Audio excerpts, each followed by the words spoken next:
సహజంగా వేల కోట్ల రూపాయలు ఆర్జించిన సినిమాల జాబితాలోకి వచ్చేదే ప్రముఖ హీరోల సినిమాలే కదా. కానీ ఈ ఏడాది బిగ్గెస్ట్ మూవీ హిట్ ఏంటో తెలిస్తే మీరు షాక్ అవుతారు. ఎందుకంటే ఇందులో బాలీవుడ్, హాలీవుడ్ హీరోలు లేరు. కనీసం టాలీవుడ్ కూడా కాదు. కానీ బాక్స్ ఆఫీస్ ని బద్దలు కొట్టేసింది ఈ మూవీ. అదే యానిమేషన్ మూవీ నేజు 2. అదేనండి బాలీవుడ్ మూవీ దురంధర్. ఇప్పుడు ఎవరి నోట విన్నా ఇదే మాట. కేవలం 24 రోజుల్లో ఈ ఏడాదిలో అత్యధికంగా 1100 కోట్ల రూపాయలు వసూలు చేసిన సినిమాగా రికార్డుకెక్కింది దురంధర్. మరి ప్రపంచంలోనే అత్యధిక కలెక్షన్లు రాబట్టిన సినిమా ఏదో తెలుసా? అదే మూవీ నేజు 2. ఈ సినిమా ఏకంగా $2.2 బిలియన్ పైగా వసూలు చేసింది. ఇండియన్ కరెన్సీలో చెప్పాలంటే దాదాపుగా 19,000 కోట్లన్నమాట.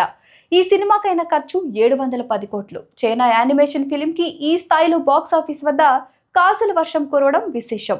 నేజు ఈ మూవీకి సీక్వెల్ గా రూపొందించిందే నేజు 2. ఈ సినిమాని 2019లో నిర్మించారు. విధిని ఎదిరించిన ఓ బాలుడి కథ ఇది. చైనీస్ మైథాలజీతో కూడిన ఈ ఫ్యాంటసీ అడ్వెంచర్ మూవీ మాండరిన్ లో తెరకెక్కింది. ఆ తర్వాత ఇంగ్లీష్ లోకి డబ్ చేశారు. 2025 జనవరి చివరిలో విదేశాల్లో విడుదలైన ఈ సినిమా హిందీ డబ్బింగ్ తో ఏప్రిల్లో మన దేశంలో రిలీజ్ అయింది. ప్రస్తుతం ఓటీటీ, యాపిల్ టీవీలో స్ట్రీమింగ్ లో ఉంది. ప్రపంచ వ్యాప్తంగా అత్యధిక కలెక్షన్లు చేసిన చిత్రాల జాబితాలో 5వ స్థానం దక్కించుకుంది నేజు 2 మూవీ. అవతార్ తొలి స్థానంలో ఉండగా Avengers, end game, Avatar the way of water, Titanic తదుపరి స్థానాల్లో ఉన్నాయి. ఈ వీడియో మీద మీ అభిప్రాయాన్ని కామెంట్ చేయండి. ప్లీజ్ సబ్స్క్రైబ్ టు వేదిక టీవీ.